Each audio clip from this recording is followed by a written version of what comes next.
Well, hello, beautiful humans. How are you today? My highlighter. We're just going to do a generic live today. We're going to answer some skincare questions. I do apologize. I don't like all the answers I have to give you today. One of the questions that was asked doesn't have a happy ending, sadly.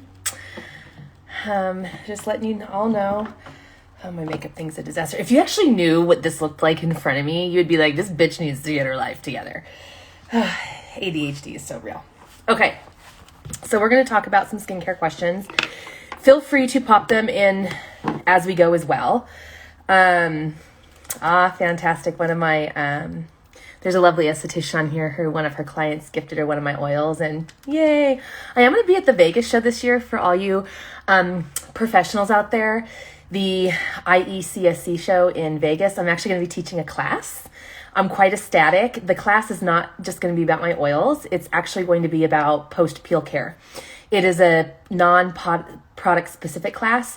There are a handful of products that I really encourage you to have for best outcomes, but it is non-brand specific. So it's not like, as many of you know who've gone to the Vegas show, when you go to the classes, they really are like product heavy. They're basically just trying to push their line on you. Not this bitch.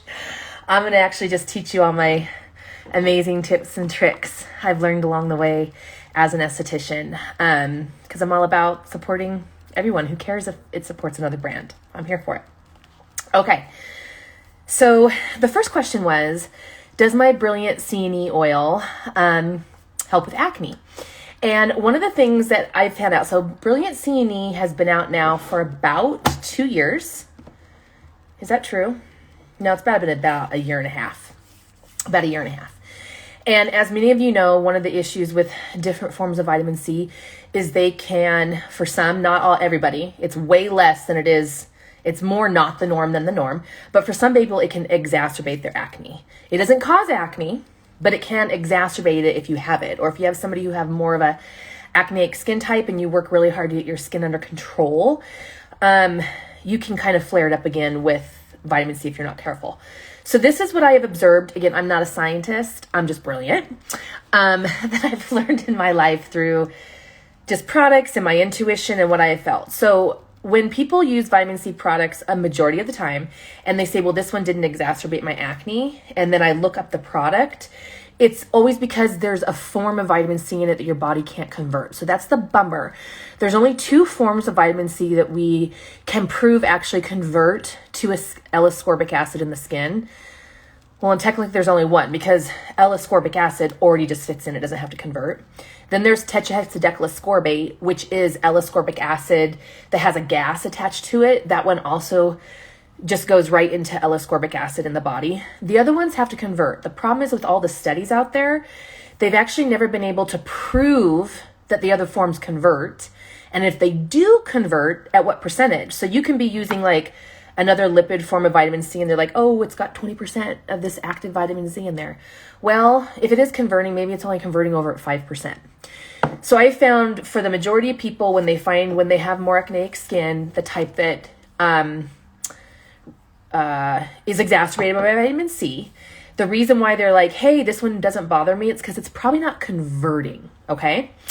So with that being said, with the tetrahexadecylascorbate, because we know that one does convert, and that is the form that I use in the Brilliant C&E, I have not had anybody report back saying it exacerbated their acne or it made their acne worse. I have been told it cleared up their acne. So clients who have tried different things, and I'm not talking about people with like stage 2 and stage 3 acne, that this one product all on its own healed their acne. What I'm saying is that I've had people who have had some acneic issues. They start using this product, they add it to their routine, and their skin gets better. And then also the PIH heals more quickly. The PIH being the post-inflammatory hyperpigmentation. It is going to help fade that more quickly in the tissues due to the benefits of my Brilliant C&E oil. The other thing is that all the carrier oils I used in it, except for one, the black currant, and the reason why I put the black currant seed oil in there is because it's naturally high in ferulic acid. All the other oils in the formulation are all naturally very high in vitamin C. The benefit is it's a bioavailable form of vitamin C, so it's more concentrated. And even though L-ascorbic acid is what things have to be, and it's a water-soluble molecule, Mother Nature's doing something. I don't know exactly what she's doing, but whatever she's doing, those bioavailable forms of vitamin C are converting to L-ascorbic acid. They are making the vitamin C changes in their skin. So the answer would be yes. I have seen it heal acne. Do I think it can heal acne all on its own? No. And when I say heal acne, I mean, getting one or two little zits, that's not acne. That's just a little bit of breakout around your period, breakout around stress. That's different. Acne is more like your face is never clear. Like as soon as one thing clears up, another thing pops up. Like people who suffer from acne are always dealing with some type of breakout. Okay. The second question is my thoughts on cosmetics Revert. I'm kind of in love. I'm not super crazy about the airless pump packaging, solely for the fact that they have it in 2 sizes. Okay. This is the one thing I also like about Revert is it is the first cosmetics product that they're launching and have launched in 2 sizes. And because it's doing so well, they're going to be launching a firm, I think, in the smaller size, which makes me so happy because they're the perfect travel sizes. Okay, so these are the 2 sizes that Revert comes in. This is a 1 ounce packaging for $89, and this is a 0.6 packaging for $50. This one is glass and it's refillable. So I tell people, if you get this one, save it, because when you restock it, you can restock bigger. You can refill this and then you have a great travel size. Okay. I'm not crazy about airless pumps because airless pumps are not recyclable at all. And I just feel like when you're a plant-based company and then you don't have packaging that's recyclable, there's a little bit of a disconnect. But, welcome to the world of skincare. It's pretty amazing. It's been out in the Asian market for 2 years now. So they've got good feedback on it. Asian markets tend to, and when I say the Asian markets, I mean over like Japan, Korea, like those areas. I'm not sure if we're in China or not. They're typically almost all Fitzpatrick 4s. And Fitzpatrick 3s and Fitzpatrick 4s, I find, are the ones that struggle with pigmentation issues the most. I could be wrong on that. That's just what I've seen in my experience. I find that we tend to battle it the most.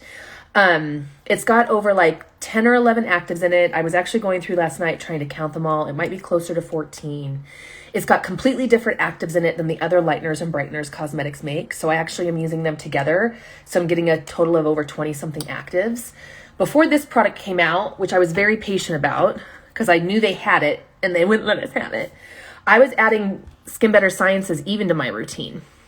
I was still using Simply Brilliant and Excel Plus and then using this because as you get older, when the pigment starts coming up, that is what we tend to fight the most. Like when you look at those photos of women who are just stunning in their older age, they've aged so gracefully.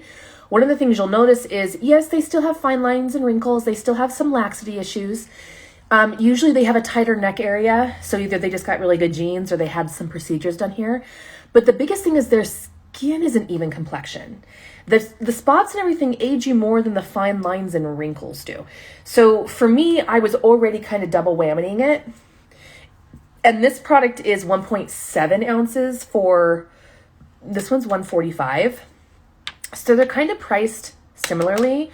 I actually like this one better. It feels no more natural. There are pegs in here. Even though Skin Better Science is considered a clean line, it's not green. And so let me just tell you real quick what the difference between clean and green are. Okay. So as you know, we have this whole new website called the EWG. It grades everything like 1 through 10, letting you know it's toxic or not toxic.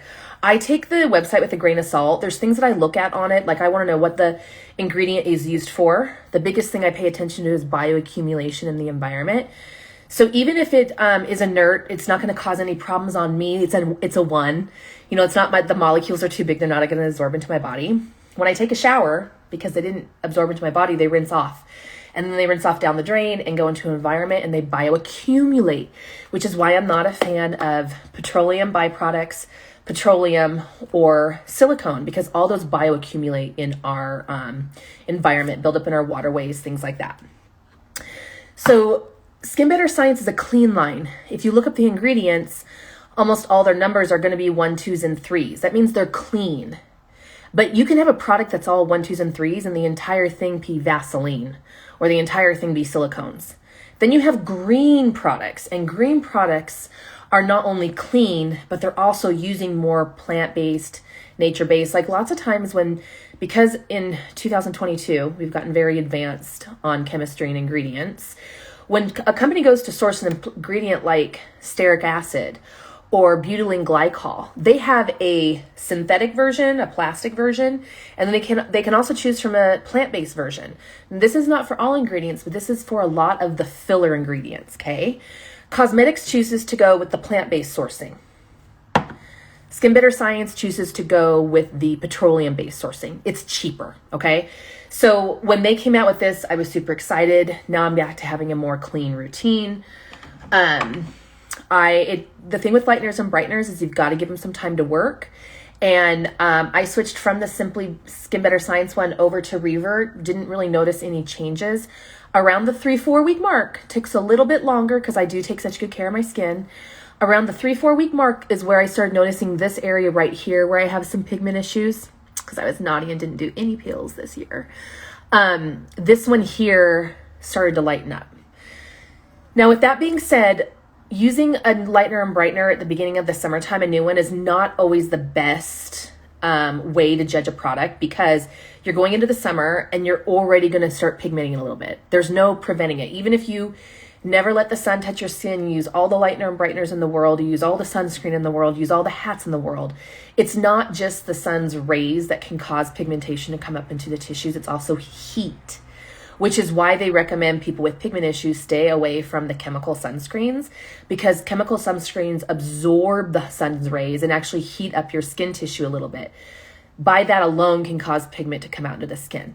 So if you start using the product in like June or July and you're like, oh, I don't know, I didn't really see a difference, it's because at the same time you're fighting off pigment, it's already being created because of the time of year it is. The best time to really figure out if a lightener and brightener works is the dead of winter, when your tan is more off and you start using it and then you actually see lightening issues. So I just kind of want to put that disclaimer on there because it was launched at the time of year that it was added to their lineup. It is working. I'm finding I'm getting good results from it. I'm waiting for more feedback from other people, but they did launch it in the Asian markets for 2 whole years before they gave it to us, wanting to see how it did. And it made a difference. So it does work.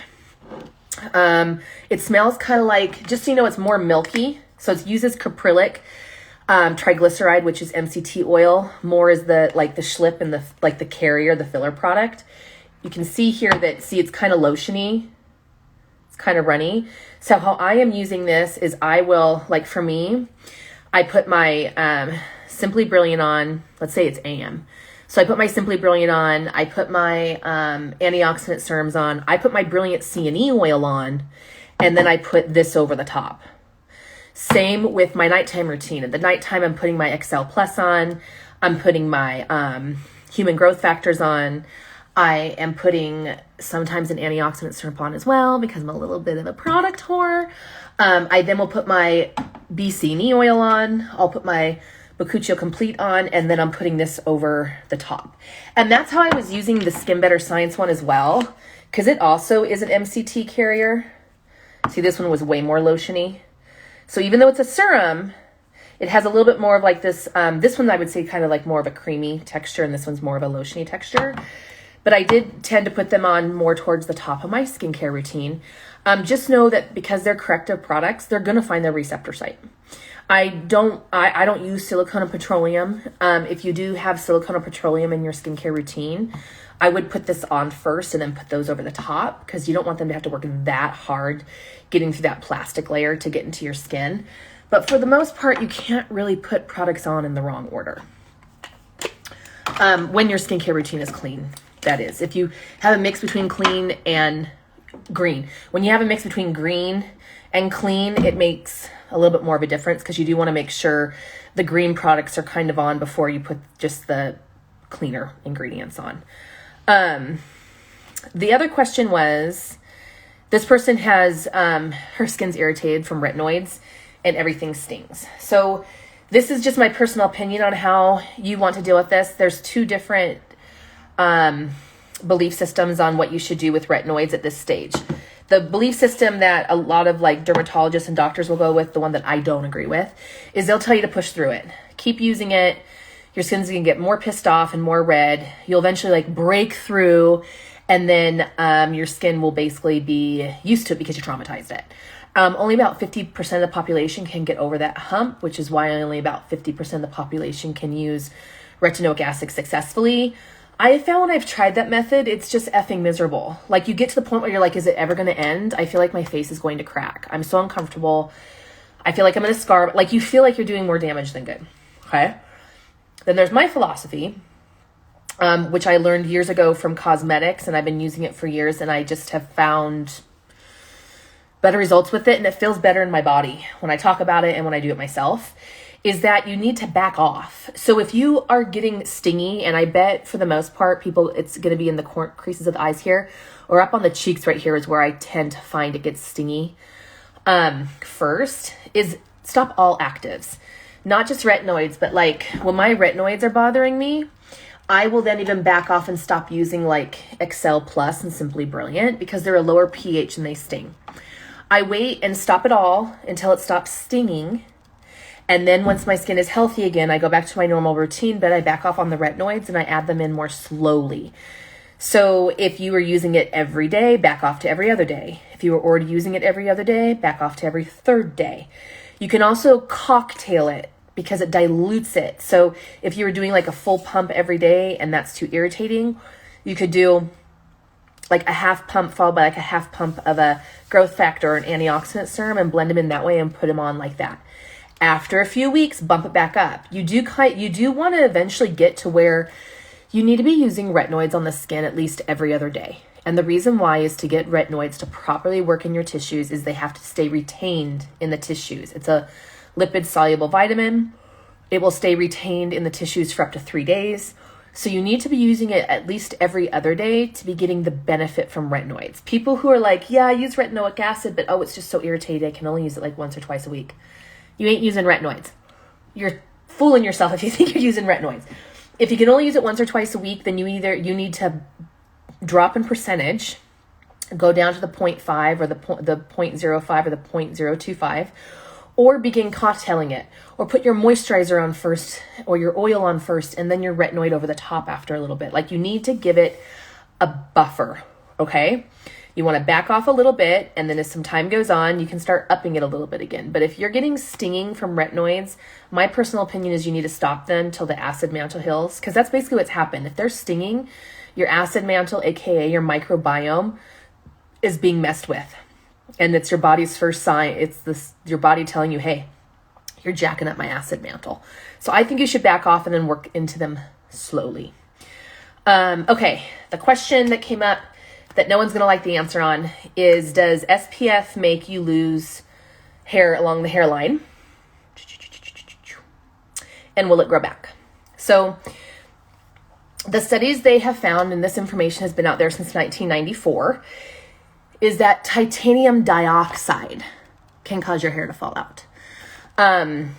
The bummer is that not only does it cause, like titanium dioxide is not my favorite sunscreen ingredient. This is why I really push for people using zinc. Zinc is king. It covers a way bigger full spectrum of UVA and UVB rays. The bummer is, as many people know, is zinc goes on very white. It can be very ashy for some people. And if you're a Fitzpatrick 5 or above, it's going to create a white cast on your skin. Like when they say it doesn't create a white cast, but then you actually hand it to a Fitz that's a 5, what they really mean is it doesn't create a white cast on white lady skin. It absolutely is going to create a cast on the Fitzpatricks that are 5s and 6s. The issue with titanium dioxide is if you breathe it in, if you inhale it, it mutates your DNA. Yeah, you heard me. It mutates your DNA. So they know inhaling it is not safe. The problem with it going on topically is it can get into the hair follicles. Like people who have, what it's called frontal fibrosing alopecia. So I really want you to pay attention to the second word in there, fibrosing. It creates scar tissue.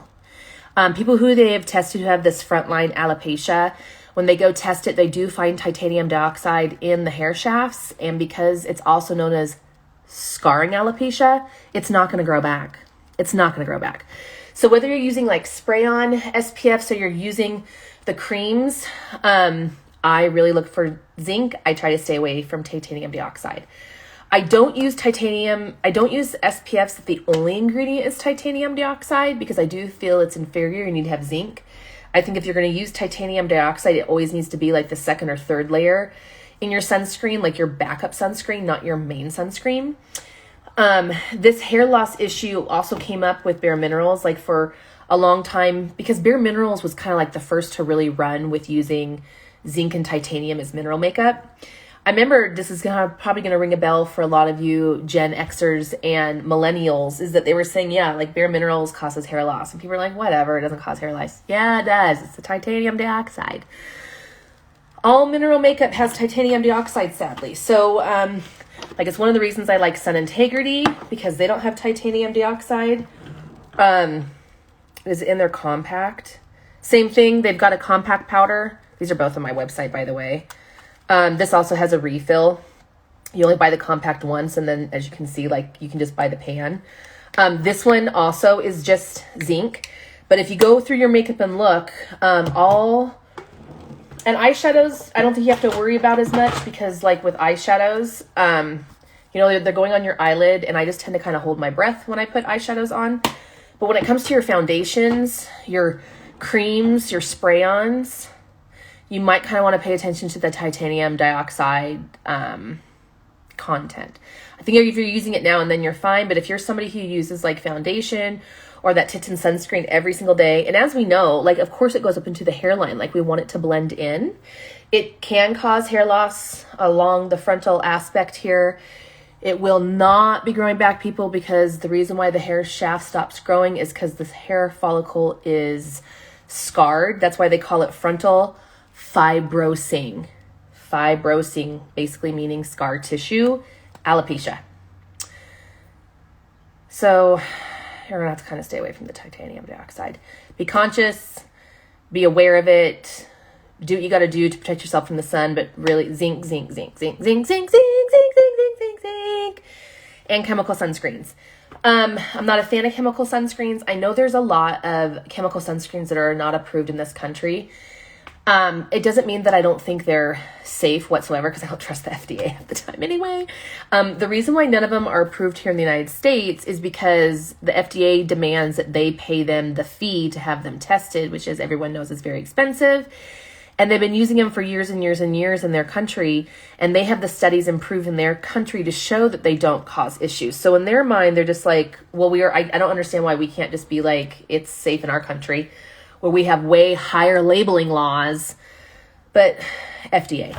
The reason why I haven't really tried any of those or tested any of those is because when I find them, like Korea makes some really great ones. I know there's some great ones in Japan. I know there's some great ones in Europe. I can't find them in clean beauty formulations.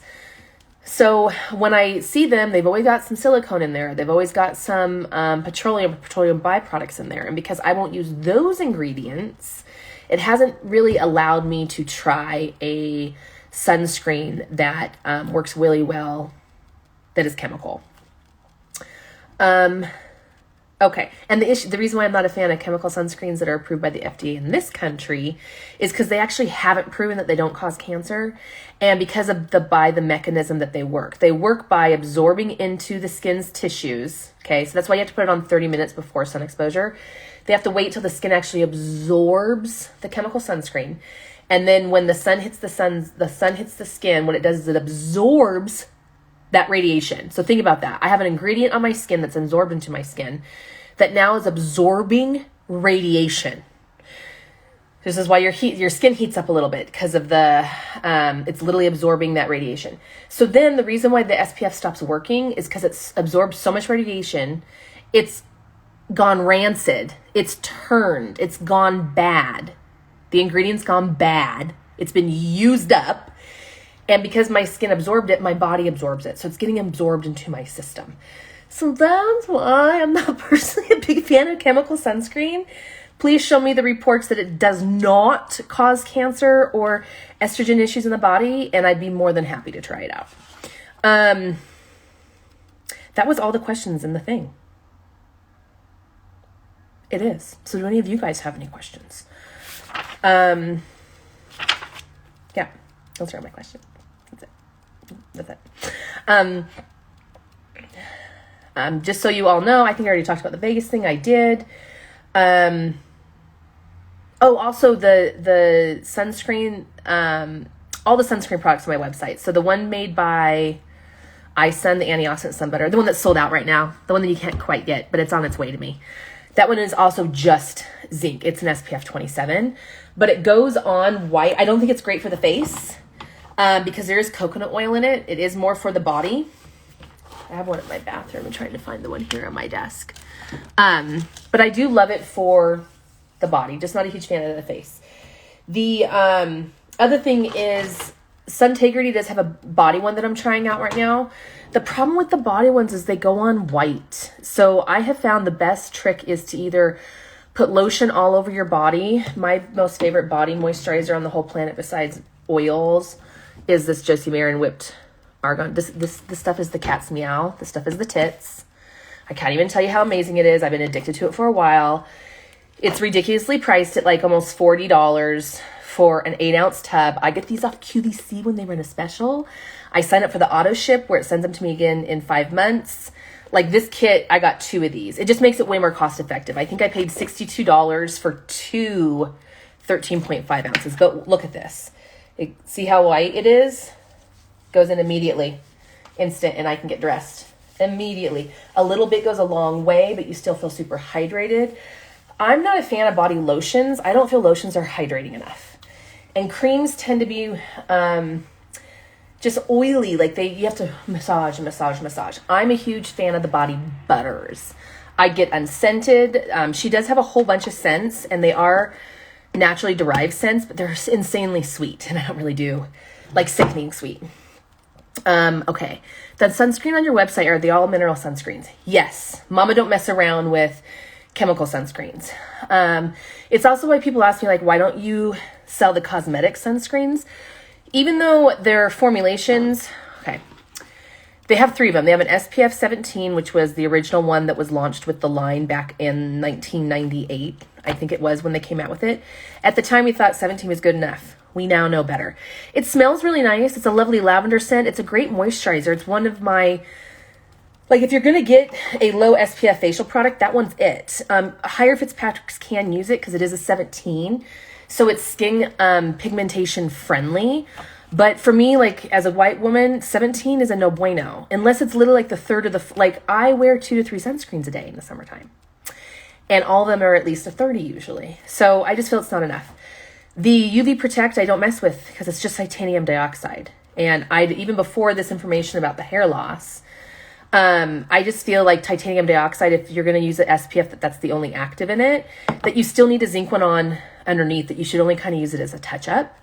And then the third one they have has chemicals in it, which is completely against cosmetics philosophy. The reason they came out with it is because they had a president at the time, the CEO actually, and he really wanted an SPF 30. And like many companies, when at the time that this was formulated, you could not get to a 50 without the chemical sunscreens. And cosmetics won't mess with nano zinc. Even though I don't think there's anything wrong with nano zinc, we're all deficient in zinc. It's actually a good way to get it absorbed.